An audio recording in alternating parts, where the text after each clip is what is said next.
일곱째 인을 떼실 때에 오늘 본문 말씀은 이렇게 시작하고 있습니다. 드디어 어린 양 예수님께서 일곱 인 가운데 마지막 일곱 번째 인을 떼셨습니다. 우리는 어떤 일을 예측하게 됩니까? 앞서 첫 번째부터 여섯 번째 인을 떼실 때마다 어떤 일이 생겼습니까? 하나님께서는 심판의 재앙을 이 땅에 쏟으셨습니다. 일곱 번째 인을 지금 떼셨습니다. 자, 어떤 일이 일어날 것이라고 우리가 기대하게 됩니까?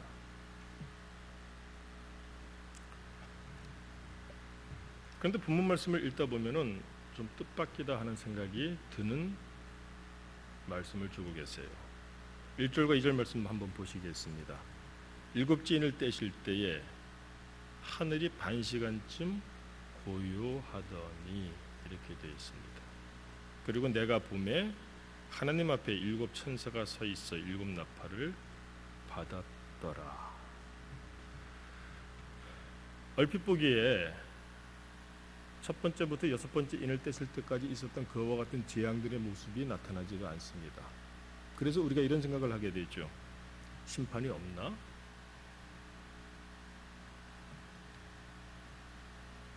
과연 심판이 없는 것일까요?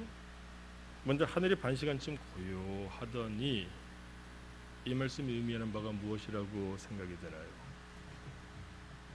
우리가 폭풍전야라고 하는 말을 사용할 때가 있습니다.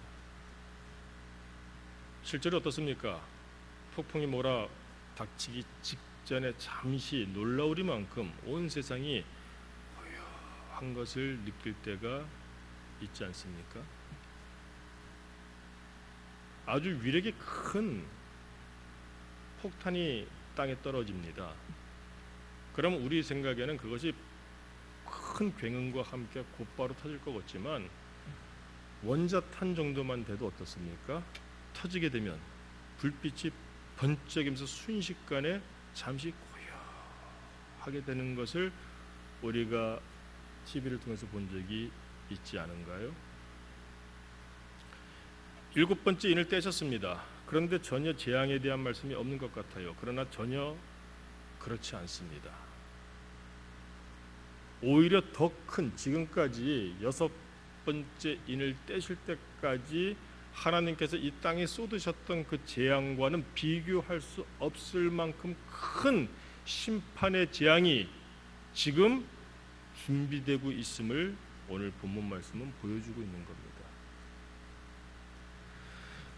하늘이 반시간쯤 고요하더니 그런데 내가 봄에 어떻습니까? 하나님 앞에 천사 일곱이 서 있는데 그들이 각각 나팔을 들고 서 있더라. 여기까지입니다.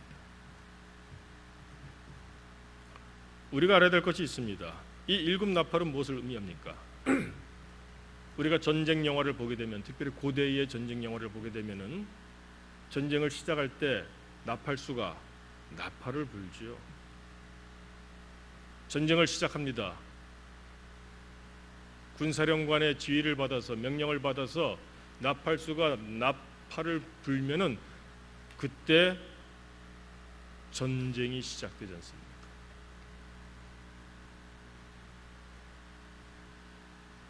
우리가 일곱째 인에 대해서 여기는 특별한 재앙이 없네 생각하실 수 있는데 우리가 먼저 한 가지 개념으로 새겨 놓을 필요가 있습니다. 그것이 무엇인가 하면은 러시아 인형을 보신 적이 있으시죠? 인형이 하나입니다. 그런데 이렇게 열어봤더니 어떻습니까? 또 있어요. 그걸 또 열어봤더니 또 있어요. 그겁니다. 일곱 인으로 봉해진 책이 있었습니다. 두루마리가 있었죠. 그래서 여섯 번째 인까지 떼었습니다. 일곱 번째 인을 떼었는데 아무것도 없는 것 같아요. 그런데 아무것도 없는 것이 아닙니다. 그 안에서 또 다른 일곱 나팔로 이 땅에 임하게 될 하나님의 재앙이 세트로 다발로 또 나왔다는 거예요.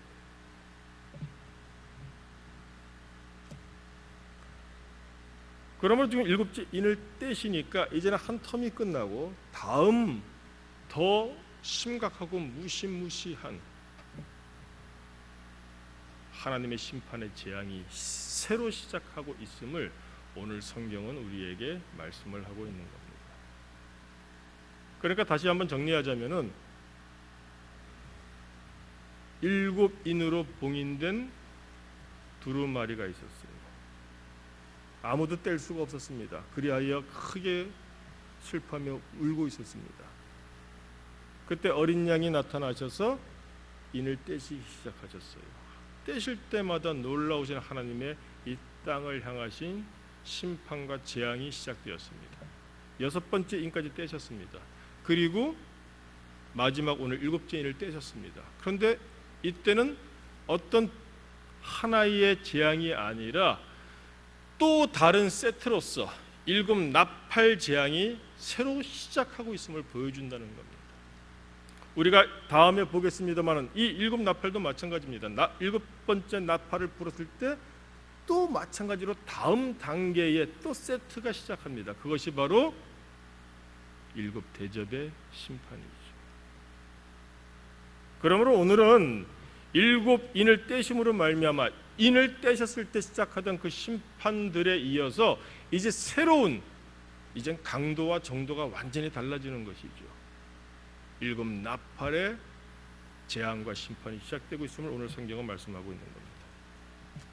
자, 그렇다면 일곱째 인을 떼심으로 새롭게 시작하고 있는 이 일곱 나팔 재앙은 어떤 것이 있습니까? 우리가 오늘 본문 말씀을 통하여 하나씩 보기를 원합니다. 6절을 보니까 이렇게 시작하죠. 일곱 나팔을 가진 일곱 천사가 나팔 불기를 준비하더라. 그래서 첫째 천사가 나팔을 붑니다. 어떤 일이 일어났습니까? 첫째 천사가 나팔을 부니 피 섞인 우박과 불이 나와서 땅에 쏟아지매 땅의 3분의 1이 타버리고 수목의 3분의 1도 타버리고 각종 푸른 풀도 타버렸더라. 우리가 먼저 오늘 본문 말씀을 보면서 첫 번째 천사가 나팔을 부니까 어떤 일이 있었는가, 여러분들이 성경 본문을 보시고 일단 스스로 이런 일이 일어났구나라고 생각을 좀 해보시기를 바랍니다. 그런데 문제가 있어요. 여러분 저 스피커를 보십시오 하고 제가 손을 이렇게 가리켰는데 스피커를 보시는 분들도 계시지만 제 손가락을 가리키고 있는 손가락을 보시는 분들도 계시죠. 많은 목사님들이 설교를 하면서 설교가 어려우니까 좀 이해를 쉽게 돕고자 예화를 사용을 합니다. 그런데 예배가 끝나고 돌아가는 분들이 기억하기를 설교 내용을 기억해야 되는데 설교 내용은 기억하지 못하고 그 예화는 기억하는 경우가 종종 있습니다. 이 말씀을 왜 드리느냐? 우리가 요한계시록이라고 하는 책을 생각하면은 떠오르는 이미지가 있어요.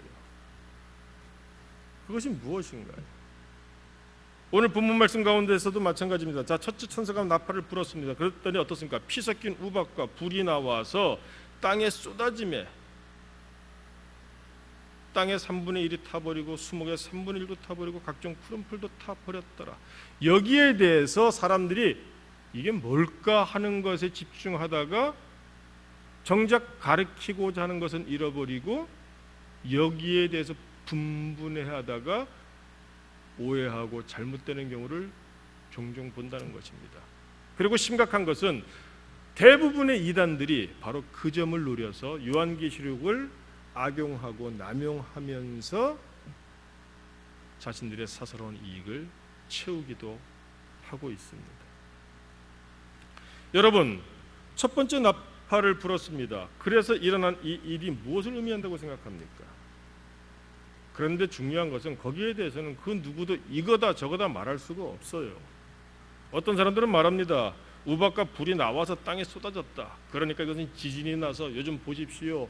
하와이에서 또 저기 발리에서 저 중남미에서 지진이 나고 화산이 폭발해서 땅에서 불이 나와서 모든 것들을 태우고 있지 않습니까? 이제 곧 예수님의 재림이 임하실 것입니다. 이렇게 말씀을 왜곡하는 것을 들을 수가 있죠. 오늘 본문 말씀은 우리에게 그것을 말씀하시고자 이 계시를 주시는 것이 아니에요. 이 말씀을 통해서 우리가 꼭 봐야 될 것들은 전혀 다른 데 있습니다. 자, 첫째 무엇이 있을까요? 첫째, 천사가 나팔을 불었습니다. 그랬더니 어떻습니까?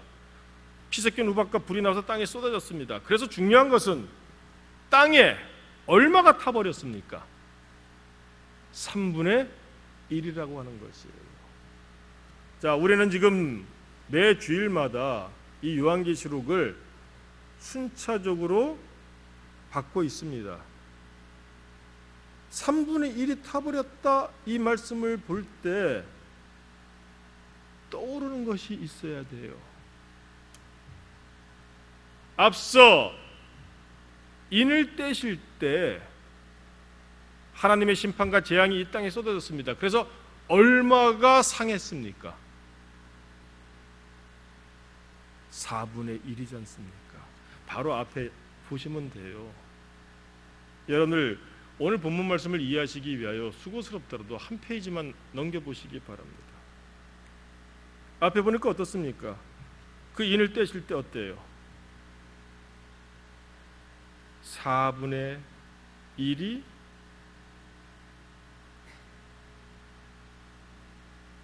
멸망받고 상하였다고 기록하고 있죠.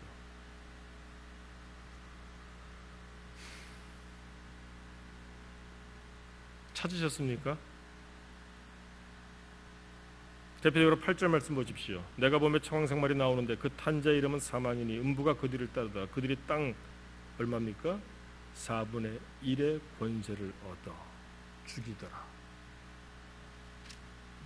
자, 오늘 우리에게 주신 말씀을 우리가 바라보고 교훈을 깨닫고자 할 때 가장 먼저 봐야 될 것은 이것이 지진이다, 용암이 흘러내렸다, 화산이 폭발하였다, 이런 식의 억측이 아니라 4분의 1이었는데 이제 나팔의 재앙으로 넘어가면서 하나님의 심판으로 말미암아 멸망당하는 자들이 이 땅에 얼마라고요? 3분의 1로 더 강해졌다는 겁니다.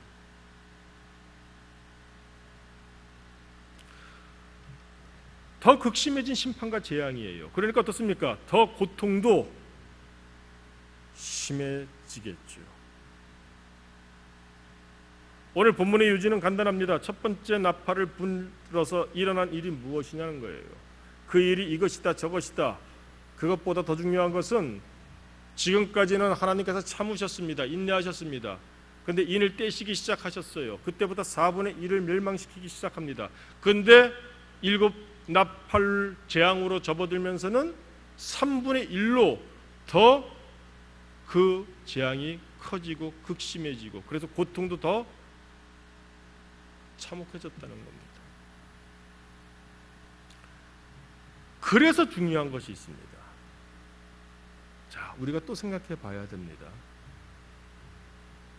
그와 같은 광경들을 우리가 연상해 볼 때 갑자기 구약에 어떤 사건이 생각이 나요. 어떤 사건입니까?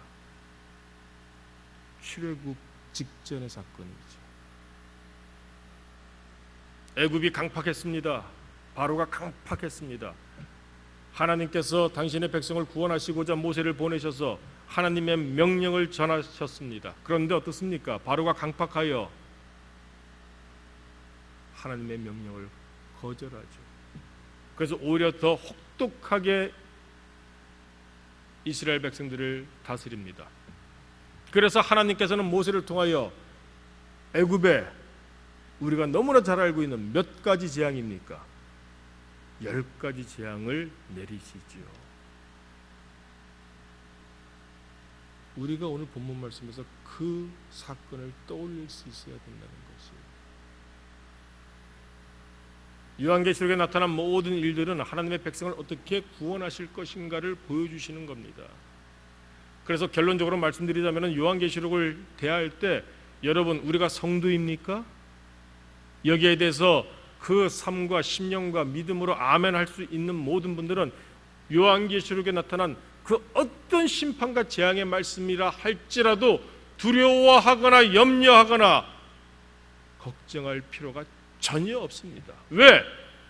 오히려 이 세상에서 악한 세상에서 악한 사람들 가운데서 고통받고 신음하며 그래도 성도로서 살아가고자 하는 우리들을 구원하시기 위하여 마치 애굽에서 출애굽시키셔서 어디로 데려가시기 위해서 가나안 땅으로 데려가시기 위하여 하나님이 그 모든 일을 행하시고 거기서 대하여 강팍하여 말을 듣지 아니하는 애굽과 바로를 치시기 위하여 그들을 징계하시기 위하여 심판하셨듯이 이 요한계시록에 나타나는 모든 심판과 재앙은 우리를 구원하시기 위한 하나님의 역사임을 우리가 알아야 된다는 겁니다. 사랑하는 성도 여러분, 그러므로 우리는 계시록 말씀을 대할 때 조금의 두려움도 가질 필요가 없어요. 중요한 것은 무엇입니까? 내가 두려워할 필요가 없는 성도인가? 하나님의 의를 힘입은 참 예수 믿는 사람인가? 이것을 돌아보는 지혜가 있어야 되는 것이지, 예수님을 믿기는 믿는데 마음속에 이 말씀들을 볼 때 어떡하지? 두렵지? 이것은 정말로 넌센스죠. 그러므로 오늘 우리는 이 말씀을 바라볼 때 기쁨 가운데, 오히려 감사함 가운데 소망을 가지고 바라봐야 합니다. 우리를 구원하셨습니다. 구원하신 이유가 무엇입니까? 우리가 이 신약성경에서 계속하여 거듭하여 우리에게 주시는 말씀이 있죠. 그 나라, 어떤 나라입니까? 하나님의 나라. 그러므로 이 요한계시록을 내일에 대한, 장차 임하실 그 재림에 대한 말씀으로 받는 것도 아주 곤란하고 안타까운 일이에요. 왜 그렇습니까? 그 하나님의 나라는 예수님께서 재림하시는 그날 완성되어 우리에게 성취되어지겠지만 그 하나님의 나라는 어디서부터 시작합니까? 바로 지금부터 시작한다고 성경에서 계속 말씀하셨어요. 그러므로 우리의 삶이 지옥입니까? 악한 일이 있습니까? 악한 세상에서 살고 있습니까? 악인들이 주변에서 괴롭힙니까? 주여, 그러나 나를 버리지 아니하시고 이와 같이 구원해 주시겠다고, 그리하여 지금의 삶에서도 하나님의 나라를 누릴 수 있고 하나님의 나라를 들어갈 수 있는, 그리고 장차 그 나라가 임할 때 그 소망을 가지고 있음을 우리에게 보여주시기 위해서 주신 책이라고 하는 것이에요. 그러므로 우리가 봐야 될 것은 무엇이냐? 왜 이와 같은 심판과 재앙을 하시느냐? 다 강해졌어요. 3분의 1이에요. 중요한 것은 무엇이냐? 나도 그 가운데에서 아닙니다. 중요한 것은 이 일을 왜 하고 계시지? 출애굽기에 나타난 하나님께서 당신의 백성을 애굽에서 바로의 그 소나기에서, 그 세력에서 구원하셔서 젖과 꿀이 흐르는 가나안 땅에 들여보내시기 위하여 그들에게 재앙을 내리신, 바로 그것을 그대로 우리에게 말씀하시고 계시는구나. 그 출애굽 사건이 이 말씀들의 하나의 예표요 그림자였구나. 하나님이 우리가 깨닫기를 원하시는 것이 바로 그것입니다. 그러므로 소망관의 말씀을 보고 이 말씀을 보며 두려워하는 것이 아니라 오히려 우리는 위로를 받으며 감사하고 더욱더 성도답게 우리 자신을 돌아보게 하는 것, 그것이 바로 이 요한계시록, 그리고 오늘 주신 말씀도 바로 그것을 위하여 우리에게 계시하고 있음을 우리가 알아야 된다는 것입니다.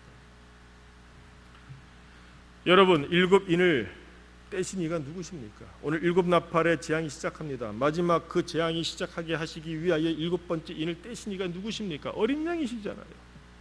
그 어린 양이 누굽니까? 유월절 어린 양이지 않습니까? 그분이 바로 예수 그리스도시지 않습니까? 그분이 보혈을 흘리신 이유가 무엇입니까? 유월절 어린 양을 잡아서 문지방과 좌우 설주에 표식을 하였을 때 죽음의 사자가 넘어가고 그들이 구원을 받은 것처럼 우리를 구원하시기 위해서 이 땅에 오신 하나님의 아들이지 않습니까? 그 아들로 말미암아 지금 이 인이 띄어지고 있어요. 우리를 구원하시기 위해서 이 땅에 오셔서 피까지 흘리신 이가 그 인을 떼실 때 우리까지 그 가운데서 고통받고 죽이게 하시기 위하여 인을 떼시겠습니까? 아닙니다. 우리를 마치 치려고 그 길을 열어주시기 위하여 재앙을 내리셔서 그들을 구원하셨듯이 우리를 구원하시기 위하여, 우리를 위하여 지금 인을 떼시는 것이고, 일곱 나팔이 시작하는 이유도 바로 거기에 있음을 알고 우리는 그래서 하나님께 감사하며 찬송하고 하나님께 감사하며 소망을 품어야 되는 바로 그 이유를 오늘 본문은 말씀을 하고 있는 겁니다. 자, 첫 번째 나팔을 불었습니다. 그래서 우리가 보았습니다.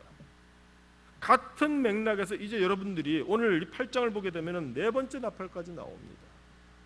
한 번, 두 번째, 세 번째, 네 번째를 한번 같이 한번 보시기를 바라요. 같은 맥락에서 같은 이치로 보시기 바라요. 자, 8절을 보니까 둘째 천사가 나팔을 불었습니다. 어떻습니까? 불붙는 큰 산과 같은 것이 바다에 던져짐에 바다의 3분의 1이 피가 되고 바다 가운데 생명 가진 피조물들의 3분의 1이 죽고 배들의 3분의 1이 깨지더라. 이렇게 되어 있어요. 자, 우리가 오늘 본문 말씀 첫 번째 나팔의 재앙을 우리가 분석해 보지 않았다면 또 많은 사람들이 그 생각을 합니다. 둘째 천사가 나팔을 불 불붙는 큰 산과 같은 것이 바다에 던져졌다. 그러니까 여기서 무엇이 연상돼요? 참 인간이라고 하는 우리들 생각하는 거 보면 굉장히 단순하면서 유치할 때가 많아요. 특히 이단들이 뭐라고 말합니까? 이것은 말이야 유성이 떨어지는 거야, 아니면 해성이 떨어지는 거야, 충돌하는 거야. 실제로 밤하늘에 별똥별이 떨어질 때 보면 빨갛게 타면서 떨어지지 않습니까? 그런데 다 타지 않고 큰 마치 산 같은 그 별이 떨어져서 실제로 시베리아에 20세기 초입니까? 큰 유성이 떨어져서 완전히 황폐화되었다는 그런 우리가 보도를 본 적이 있죠. 그러면서 그런 것들을 자꾸 연상해요. 그러면서 해성이 지나간다, 뭐 지구에 접근한다, 이런 뉴스에 우리가 굉장히 민감하게 되고, 그런데 그와 같은 것은 저 스피커를 보십시오 하고 가르쳤더니 이 손가락을 보면서 손가락이 굵다, 짧다, 길다 이런 얘기하는 것과 똑같다는 거예요. 자, 둘째 천사가 나팔을 불었습니다. 그래서 하나님의 심판의 재앙이 임하였습니다. 우리가 봐야 될 것은 무엇입니까? 첫 번째, 아까 첫 번째 나팔하고 같아요. 첫 번째 봐야 될 것이 무엇입니까? 얼마? 3분의 1입니다. 또 즉 앞선 인재앙 때와 달리 하나님의 심판이 점점 더 가까이 오면서 더 커지면서 더 극심해지면서 더 고통스럽게 이 땅에 임하고 있다는 거예요. 첫 번째 나팔 재앙과 차이가 무엇이죠? 첫 번째 나팔에서는 그것이 어디서 일어났습니까? 땅의 3분의 1이었잖아요. 땅에서. 그런데 이번에는 어떻습니까? 바다에서. 우리가 이것 외에는 볼 것이 없어요. 왜 이런 일들을 우리에게 보여주시느냐? 삶이 고통스러워요. 사실 예수 믿는다는 그 삶이 참 쉽지 않습니다. 예수 믿는다는 삶 정말 쉽지 않아요. 세상과 또 세상에 속한 사람들과는 다르게 살아야 되니까 너무나 고통이 많아요. 그런데 이와 같은 말씀을 주시는 이유는 무엇입니까? 그러면 낙심하지 마라, 포기하지 마라, 실족하지 말라는 겁니다. 왜? 너희의 조상, 우리 믿음의 조상, 그들이 애굽에서 어떻게 구원을 받았는지, 어떻게 해서 가나안 땅에 들어가게 되었는지 기억하라. 그때 그 강팍한 바로와 애굽의 마음을 꺾어버리신 이가 누구시냐? 어떻게 하셨느냐? 그 재앙을 오늘 우리에게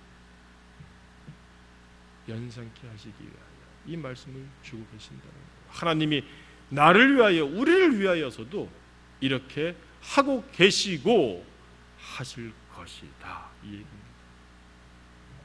성도 여러분, 셋째 천사도 마찬가지입니다. 10절을 보니까 나팔을 불었습니다. 그러자 어떻습니까? 횃불같이 타는 큰 별이 하늘에서 떨어져. 이것도 마찬가지죠. 이번엔 어떻습니까? 강들의 3분의 1 여러 물샘에 떨어지니 이 별 이름은 쓴쑥이다. 그래서 어떻습니까? 물에 얼마? 3분의 1이 쓴쑥이 되네. 그래서 많은 사람이 그 물을 마시고 죽더라. 지금도 중요한 것은 무엇이에요? 3분의 1이라는 것이죠. 더 강해졌습니다. 고통이 더 극심해졌어요. 이제는 피할 수가 없을 만큼 다가왔습니다. 참혹합니다. 그런데 누구를 위하여? 성도들을 위하여. 넷째 천사가 나팔을 불었습니다. 12절도 보십시오. 이번엔 어떻습니까? 아까 맨 처음에는 무엇이었어요? 땅이었습니다. 그 다음에는 바다였어요. 그 다음에는 모든 물들이었어요. 사람들의 생명을 유지하는. 넷째 천사가 나팔을 불었을 때는 어떻습니까? 해, 이번에도 얼마입니까? 3분의 1. 달, 3분의 1.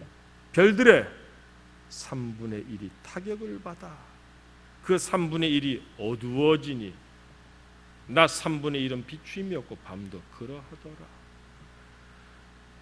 우리가 생각해 볼 수 있는 것이 무엇이에요?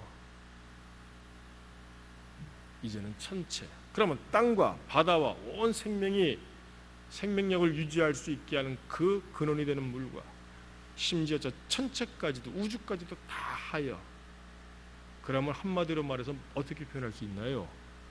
온 세상이 이겁니다. 그래서 오늘 이 8장에 나타나는 이 말씀은 온 세상이 이제 4분의 1에서 어떻습니까?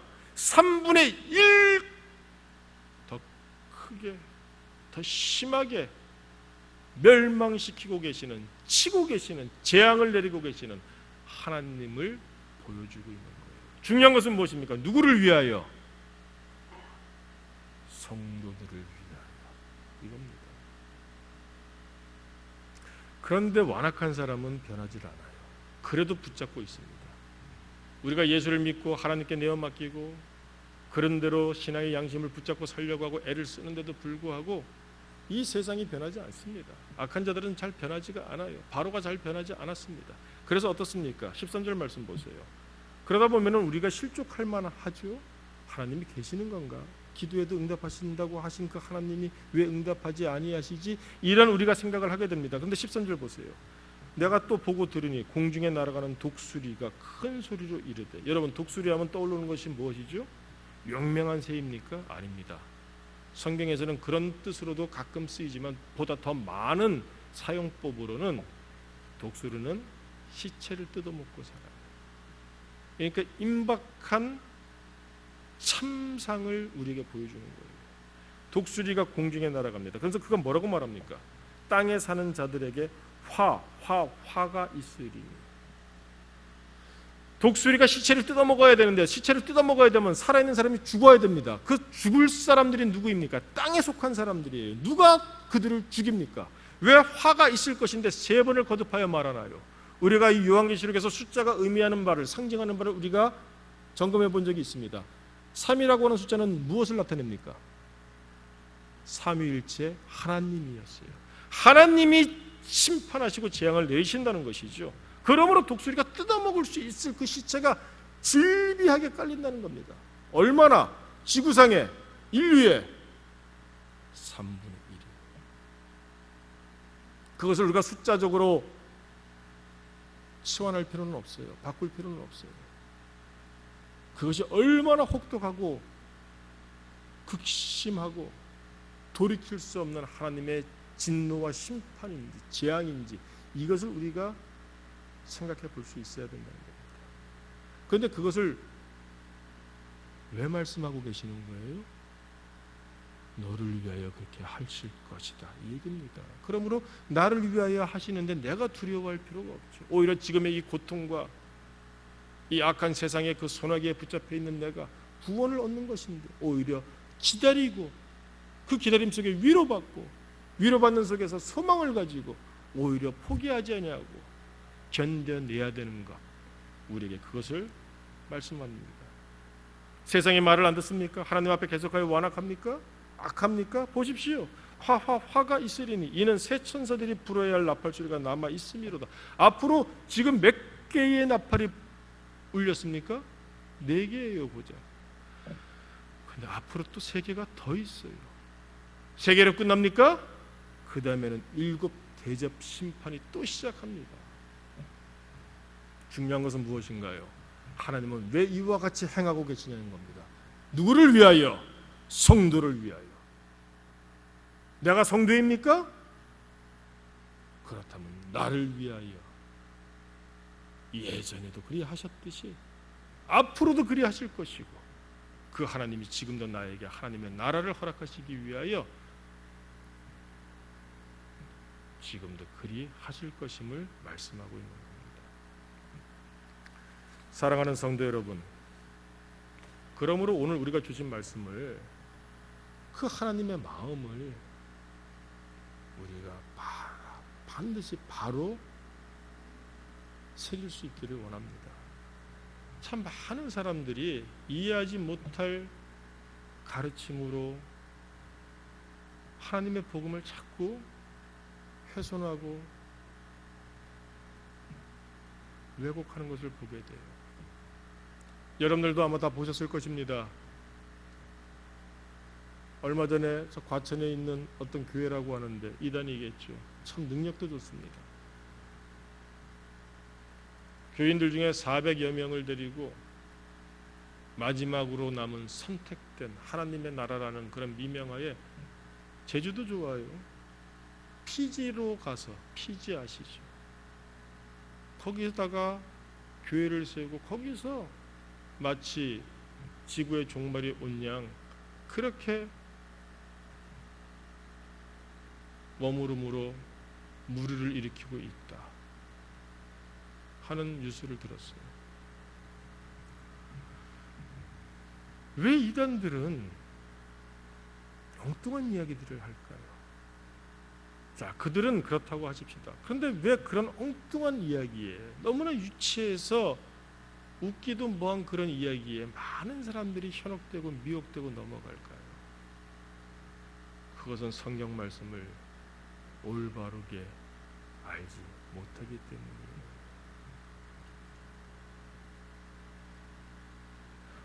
우리는 오늘 성경 말씀을 통하여 이 말씀을 주시는 이유가 무엇인지를 분명히 알아야 됩니다. 여러분, 나팔제왕이 시작된 이유가 무엇인지 아세요? 7번째 인을 떼었기 때문이죠. 그것이 표면적인 이유이죠. 그러나 오늘 우리가 아직 보지 않은 말씀이 있어요. 굉장히 중요한 말씀입니다. 3절 이하 5절까지 한번 보십시오. 꼭 같이 보시기 바랍니다. 특히 삶이 고통스럽고 악한 세상으로 말미암아, 악한 인간들로 말미암아, 악한 현상들로 말미암아 힘들다면 꼭 보시기 바랍니다. 왜 그래도 우리가 믿음으로 살아야 되는지, 믿음으로 이겨내야 되는지 그 이유를 보여줍니다. 여러분, 이 나팔제왕이 왜 시작됐는 줄 아세요?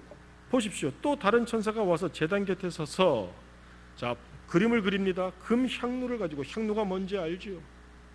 금으로 만든 향로를 가지고 많은 향을 받았으니, 이것이 적합하다고 말할 수는 없습니다만은 우리가 이렇게 아로마 향 같은 것을 갖다가 또 향초를 피우면 어때요? 심신이 좋아지죠?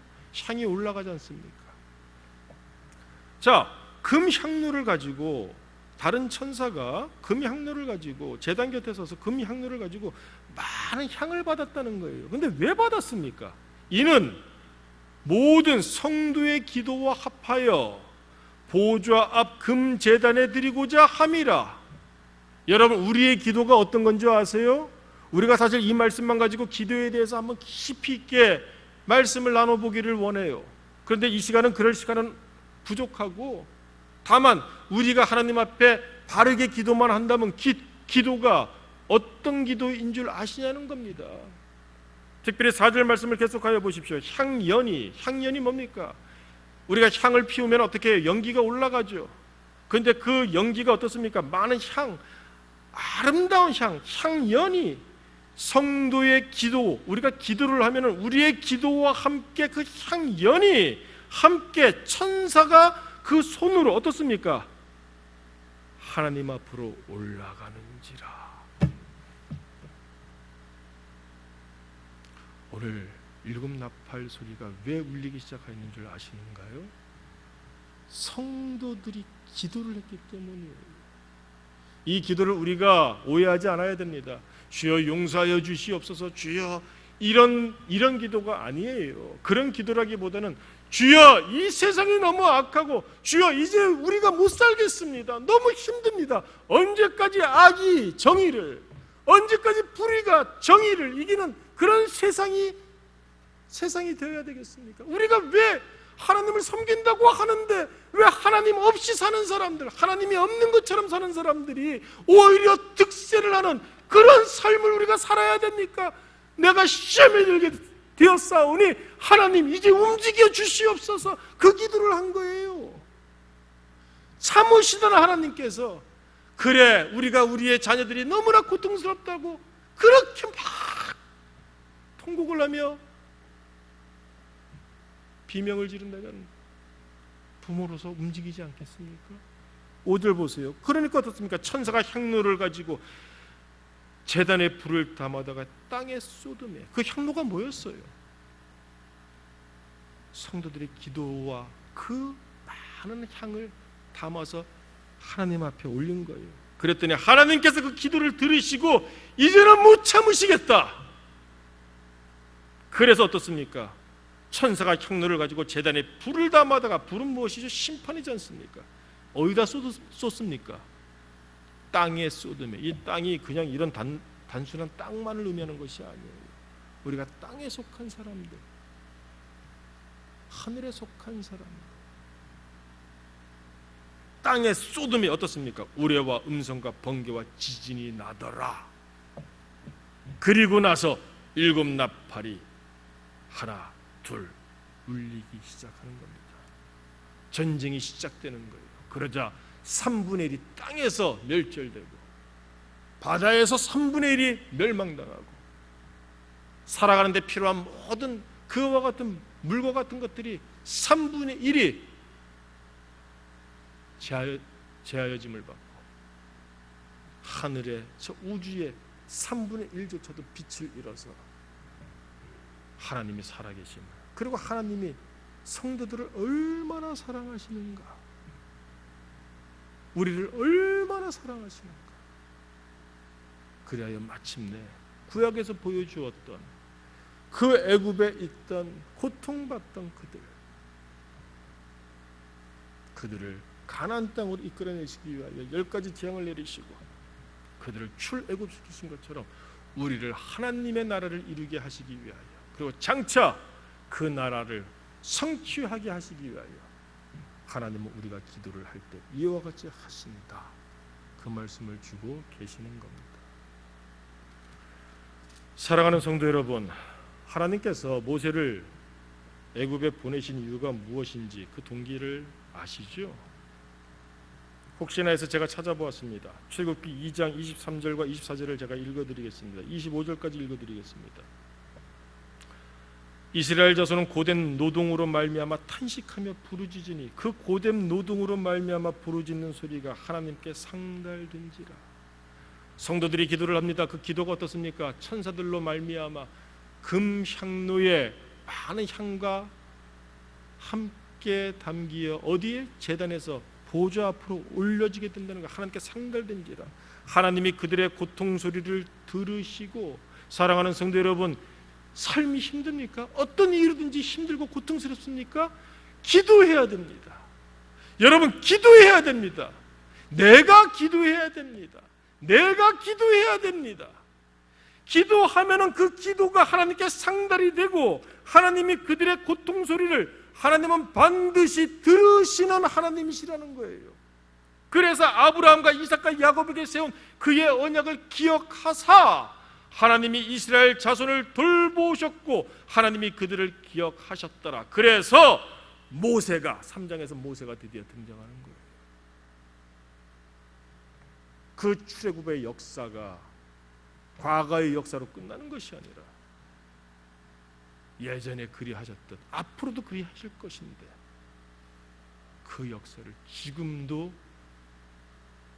나를 위하여 행하실 것이다, 이 말씀을 주고 계시는 겁니다.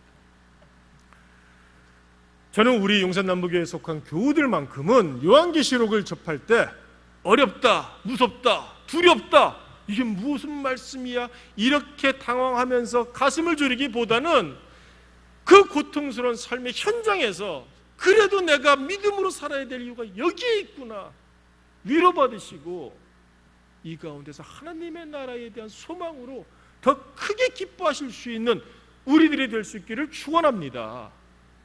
이것이 바로 요한계시록을 우리에게 주신 말씀이에요. 그러므로 우리가 돌아봐야 될 것은 무엇입니까? 이 재앙이 뭘 의미해? 이게 해성이 떨어지는 거야? 이것이 지진이 나는 거야? 화산이 폭발하는 거야? 이런 게 아니죠. 우리가 관심을 가져야 될 것은 무엇입니까? 그러한 것들이 아니라 하나님이 성도들을 위하여, 성도가 기도를 하면 이렇게 들어 응답하여 주신다고 지금 분명히 계시하시는데, 그렇다면 나는 성도인가? 이겁니다. 갑자기 제가 사도 바울이 교훈한 말씀이 떠올랐어요. 로마서 2장 28절과 29절에 보면 이런 말씀이 있습니다. 무릇 표면적 유대인이 유대인이 아니요 표면적 육신의 할례가 할례가 아니니라. 오직 이면적 유대인이 유대인이며 할례는 마음에 할지니 영에 있고 율법 조문에 있지 아니한 것이라. 그 칭찬이 사람에게서가 아니요 다만 하나님에게서니라. 사랑하는 성도 여러분, 요한계시록 말씀을 받을 때는 오직 한 가지만 두려워하면 됩니다. 우리 모두는 내가 의인이고 나는 구원받은 사람이고 나는 하나님의 자녀이고, 그것을 전제로 말씀을 받으려고 해요. 그러나 출애굽을 한 그 많은 이스라엘 백성들 중에